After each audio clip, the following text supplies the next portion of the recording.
El año pasado, mientras el elder David Baxter y yo manejábamos rumbo a una conferencia de Estaca, nos detuvimos en un restaurante. Al regresar al auto se nos acercó una mujer que nos llamó. Su apariencia nos asustó y su arreglo personal, o falta de él, es lo que cortésmente llamaría extremo. Entonces nos preguntó si éramos élderes de la iglesia. Le dijimos que sí. Y sin mucha reserva contó los eventos de su trágica vida anegada en el pecado. Ahora, a los 28 años, era infeliz. Sentía que no valía nada y sin una razón para vivir. Al hablar, la dulzura de su alma comenzó a emerger. En una súplica en lágrimas, preguntó si existía alguna esperanza para ella, alguna salida de ese profundo pozo de desesperación. Sí, le respondimos. Hay esperanza. La esperanza está vinculada al arrepentimiento. Puedes cambiar. Puedes venir a Cristo y perfeccionarte en Él. Y la instamos a no demorarse. Sollozó humildemente y nos agradeció con sinceridad. Al continuar nuestro viaje, el elder Baxter y yo meditamos en cuanto a esa experiencia. Recordamos el consejo que Aarón le dio a un alma sin esperanza al decirle: si te arrepientes de todos tus pecados y te postras ante Dios e invocas con fe su nombre, entonces obtendrás la esperanza que deseas. En esta sesión de clausura de la Conferencia General hablo en cuanto al arrepentimiento. Lo hago porque el Señor ha mandado a sus siervos a que proclamen el arrepentimiento a todo pueblo. El Maestro ha restaurado su Evangelio para traer gozo a sus hijos. El arrepentimiento es un componente crucial de dicho Evangelio. La doctrina del arrepentimiento es tan antigua como el Evangelio mismo. Las enseñanzas bíblicas que se encuentran en los libros de Génesis a Apocalipsis enseñan del arrepentimiento. Las enseñanzas de Jesucristo durante su ministerio terrenal incluyen estas advertencias. El reino de Dios se ha acercado. Arrepentíos y creed en el Evangelio. Y si no os arrepentís, todos pereceréis igualmente. En el libro de Mormón se hacen referencias al arrepentimiento aún con mayor frecuencia. Al pueblo de la América antigua el Señor dio este mandamiento: otra vez os digo que debéis arrepentiros y ser bautizados en mi nombre y volveros como un niño pequeñito, o de ningún modo heredaréis el reino de Dios. Con la restauración del Evangelio, nuestro Salvador de nuevo ha recalcado esta doctrina. La palabra arrepentimiento en cualquiera de sus formas aparece en 47 de las 138 secciones de Doctrina y Convenios. ¿Qué significa arrepentirse? Comencemos por la definición del diccionario, que arrepentirse es abandonar el pecado para sentir pesar y pena. El arrepentirse del pecado no es fácil, pero el galardón vale la pena el precio que se paga. Es necesario que el arrepentimiento se efectúe un paso a la vez. La humilde oración facilitará cada paso esencial. Como prerequisitos del perdón, primero debe existir el reconocimiento, el remordimiento y entonces la confesión. Por esto sabréis si un hombre se arrepiente de sus pecados. He aquí, los confesará y los abandonará. Se debe confesar a la persona a la que se le ha hecho daño. La confesión debe ser sincera y no solo una mera admisión de culpa después de que la prueba sea evidente. Si se ha ofendido a muchas personas, la confesión se debe efectuar a todas las partes que se haya ofendido. Los hechos que pudiesen afectar la situación de uno en la iglesia o el derecho a sus privilegios en la misma deben confesarse de inmediato al obispo, a quien el Señor ha llamado como juez común de Israel. El siguiente paso es la restitución, reparar el daño causado si es posible. Luego siguen los pasos para tomar la determinación de mejorar y de refrenarse de tener una recaída, para arrepentirse con íntegro propósito de corazón. Gracias al rescate que pagó la expiación de Jesucristo, el pecador que se arrepiente y continúa libre de pecado recibe un perdón total. Isaías dijo al alma arrepentida: si vuestros pecados fueren como la grana, como la nieve serán emblanquecidos. Si fueren rojos como el carmesí, vendrán a ser como blanca lana. El énfasis imperativo del Señor en cuanto al arrepentimiento es evidente al leer la sección 19 de Doctrina y Convenios. Te mando que te arrepientas, arrepiéntate, no sea que te hiera con la vara de mi boca, y con mi enojo, y con mi ira, y sean tus padecimientos dolorosos. Cuán dolorosos, no lo sabes. Cuán intensos, no lo sabes. Sí, cuán difíciles de aguantar, no lo sabes. Porque aquí yo, Dios, he padecido estas cosas por todas para que no padezcan si se arrepienten. Mas si no se arrepienten, tendrán que padecer aún como yo. Mientras el Señor insiste en nuestro arrepentimiento, la mayoría de la gente no siente tal necesidad imperiosa. Esas personas se incluyen entre las que tratan de ser buenas. No tienen malos propósitos. Sin embargo, en su mensaje el Señor claramente indica que todos deben arrepentirse. No solo de los pecados de comisión, sino también de los pecados de omisión. Tal es el caso de su advertencia a los padres.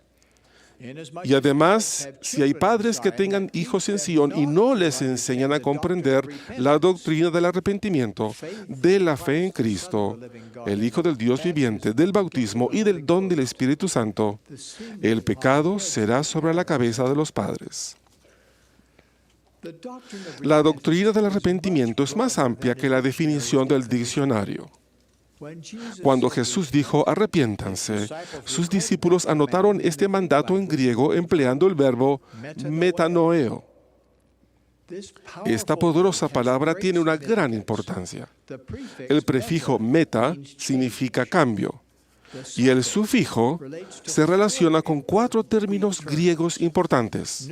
Nous, que significa la mente. Nous, que significa el conocimiento. Neuma, que significa el espíritu. Y noe, que significa el aliento. Por consiguiente, cuando Jesús dijo arrepiéntanse, Él nos pide que cambiemos nuestra manera de pensar, nuestro conocimiento, nuestro espíritu e incluso nuestro aliento. Un profeta explicó que tal cambio de aliento es respirar con un reconocimiento de gratitud hacia que nos concede cada aliento. El rey Benjamín dijo: si sirvieseis a aquel que os ha creado y os está preservando día tras día, dándoos aliento, momento tras momento, digo que si lo sirvieseis con toda vuestra alma, todavía seríais servidores inútiles. Sí, el Señor nos ha mandado arrepentirnos, cambiar nuestro comportamiento para venir a Él y ser más como Él, lo cual requiere un cambio total. Alma enseñó esto a su hijo. Aprende sabiduría en tu juventud, dijo. Aprende en tu juventud a guardar los mandamientos de Dios. Deja que todos sus pensamientos se dirijan al Señor. Sí, deja que los afectos de tu corazón se funden en el Señor para siempre.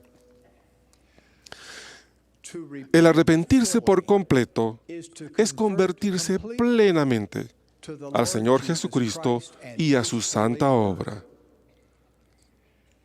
Alma enseñó este concepto cuando planteó estas preguntas. Os pregunto, hermanos míos de la iglesia, ¿habéis nacido espiritualmente de Dios? ¿Habéis recibido su imagen en vuestros rostros? ¿Habéis experimentado este gran cambio en vuestros corazones? Ese cambio ocurre cuando nacemos de nuevo, convertidos y concentrados en nuestro trayecto hacia el reino de Dios. El fruto del arrepentimiento es dulce. Los conversos arrepentidos se dan cuenta de que las verdades del Evangelio restaurado gobiernan sus pensamientos y hechos, dan forma a sus costumbres y moldean su carácter. Son más fuertes y más aptos para abstenerse de toda impiedad. Además, los apetitos carnales inmoderados, la adicción a la pornografía o a las drogas nocivas, las pasiones desenfrenadas, los deseos carnales y el orgullo se debilitan con una conversión completa al Señor y con una determinación de servirle y de emular su ejemplo. La virtud engalana sus pensamientos y la confianza en uno mismo aumenta. El diezmo se percibe como una bendición alegre y protectora y no como un deber o un sacrificio. La verdad llega a ser más interesante y aquello digno de alabanza llega a ser más atractivo. El arrepentimiento es el régimen del Señor para el progreso espiritual. El rey Benjamín explicó que el hombre natural es enemigo de Dios y lo ha sido desde la caída de Adán y lo será para siempre a menos que se someta al influjo del Santo Espíritu y se despoje del hombre natural y se haga santo por la expiación de Cristo el Señor, y se vuelva como un niño, sumiso, manso, humilde, paciente, lleno de amor, y dispuesto a someterse a cuanto el Señor juzgue conveniente imponer sobre él, tal como un niño se somete a su padre. Hermanos y hermanas, eso significa la conversión. El arrepentimiento es la conversión. Un alma arrepentida es un alma convertida. Y un alma convertida es un alma arrepentida. Cada persona viva puede arrepentirse. Pero ¿qué de aquellos que han muerto? Ellos también tienen oportunidades de arrepentirse. En las Escrituras se declara que los fieles élderes de esta dispensación, cuando salen de la vida terrenal, continúan sus obras de la predicación del Evangelio de arrepentimiento entre aquellos que están bajo la servidumbre del pecado en el gran mundo de los espíritus de los muertos.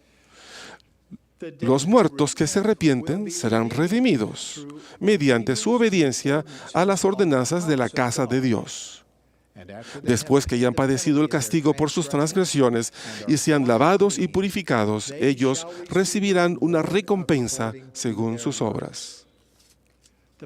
El profeta José Smith reveló más a fondo que la tierra será herida con una maldición, a menos de que entre los padres y los hijos exista un eslabón conexivo de alguna clase. Sin nuestros muertos, nosotros no podemos perfeccionarnos, ni ellos pueden perfeccionarse sin nosotros. Esta dispensación que ya está comenzando es menester que una unión entera, completa y perfecta, así como un encadenamiento de dispensaciones, llaves, poderes y glorias se realicen. ¿Cristo me manda que brille? Sí, y a ustedes también. Él desea que como herreros forjemos eslabones celestiales soldados a fin de vencer la maldición de la fragmentación familiar. Se creó la tierra y se proveyeron los templos para que las familias estén juntas para siempre.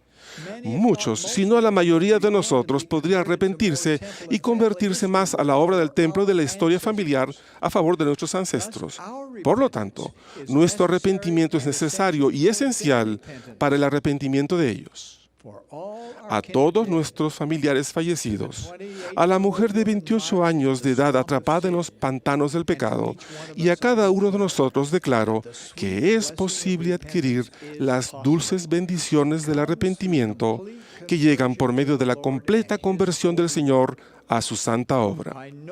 Sé que Dios vive. Jesús es el Cristo. Esta es su iglesia. Su profeta hoy día es el presidente Gordon B. Hinckley. De eso testifico en el nombre de Jesucristo. Amén.